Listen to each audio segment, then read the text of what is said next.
What drives all living things in our world? It is the desire to live, but there are times when this desire alone is not enough and a miracle is needed to survive.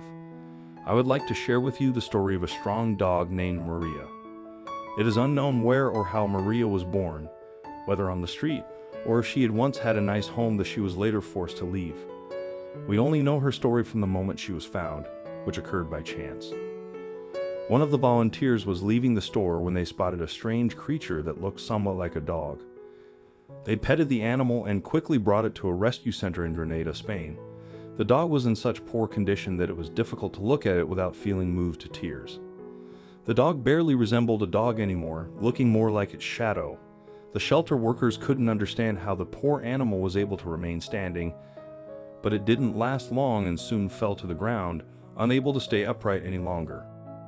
Maria was emaciated to the point where one could count all of her bones by just looking at her. It was no surprise that the animal's internal organs were failing and her condition was worsening by the second. The staff at the rescue center were certain that there was nothing they could do for Buddy at that point and simply looked on resignedly. However, the center's owner, Eduardo Rodriguez, did not agree and was determined not to let the dog die. He personally took on Maria's rehabilitation and firmly decided that he would do anything to get the dog back on her paws, and not just to get her to stand up, but to make sure she returns to living a full life completely healthy and happy. It took Eduardo Rodriguez several months, but Maria changed beyond recognition. And I would like to note that Eduardo is not even a vet, nor is he a rehabilitation specialist. He's just a man with a big and kind heart. The dog's recovery was simply overwhelming, said Rodriguez. One of the center's veterinarians said that any other dog would have died a long time ago. Maria was exhausted and starving, and on top of that, her organs were failing. It's nearly impossible to get an animal in this condition to ever return to a full life. Yes, it was nearly impossible, but Rodriguez still did it. Her will to live is what exactly made the miracle happen. It is thanks to her desire to survive that we are now inseparable, continued the new friend and owner of the happy and cheerful Maria. When I first saw Maria, she was exhausted, but so eager to live.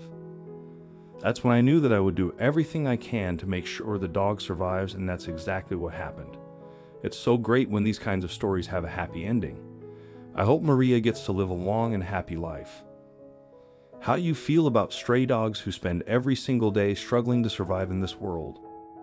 It makes us feel sad, and that's why we are always happy to hear about the opening of a new animal shelter, which intends to care for the stray animals. We are happy for both the people who are able to open it and for the animals who will now have a place where they could go to get help. Our next story is about Millie, who is literally dying of thirst. The little thing couldn't find water for several days and was severely dehydrated. She was suffering and had already come to terms with her sad fate. The dog has completely lost all interest in life. When the volunteers discovered the animal and brought the poor little thing to Victor Larkill's new private shelter, no one dared to make any predictions about her, because the dog was in critical condition. The team of volunteers spared no efforts caring for the animal. Volunteer veterinarians eased the dog's suffering and came up with a treatment plan. It took 3 months to get the dog back to normal, but after all the suffering, Millie was so grateful to her rescuers that she never stopped giving them her love. The dog never forgot what her old life was like.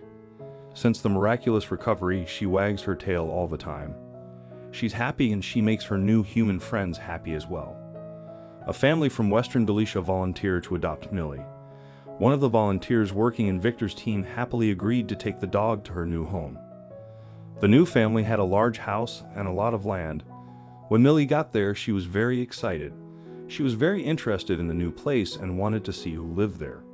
The family already had a dog, and the owners were worried how the animals would get along with each other. They worried for nothing. The two dogs immediately became friends, as if an invisible connection was established between them. The old dog helped the new one to get used to the new place. Little Millie finally caught a break, and it was all possible thanks to the kind people who played the key role in her fate. Do you know how and when the first animal shelters were established? One of the first known shelters for stray dogs was established in Japan, near the city of Iyo, now Tokyo. In 1695, at the initiative of the shogun Tokugawa Tsuyoshi, known by the nickname Inukobo or Dog Shogun. The shelter was maintained at the expense of the taxpayers and had 270 employees who were supposed to do whatever it took to keep the dogs happy and to make sure that they didn't get into fights with each other. Moreover, 2-hour lectures on Confucianism were held for the dogs after dinner. The first animal shelters in the United States were established in the 19th century. In 1883, the Capital Area Humane Society was founded in Ohio. The shelter's main goal is to find new owners for the homeless animals. It's operated by volunteers aged 16 and older. They care for the dogs, get them treatment when necessary, walk them, and check on them at their new homes. In Australia, the first lost dogs home was founded in 1912 and is now the third largest shelter in the country. As in the United States, shelters in this country are also charity organizations that rely on donations from ordinary citizens.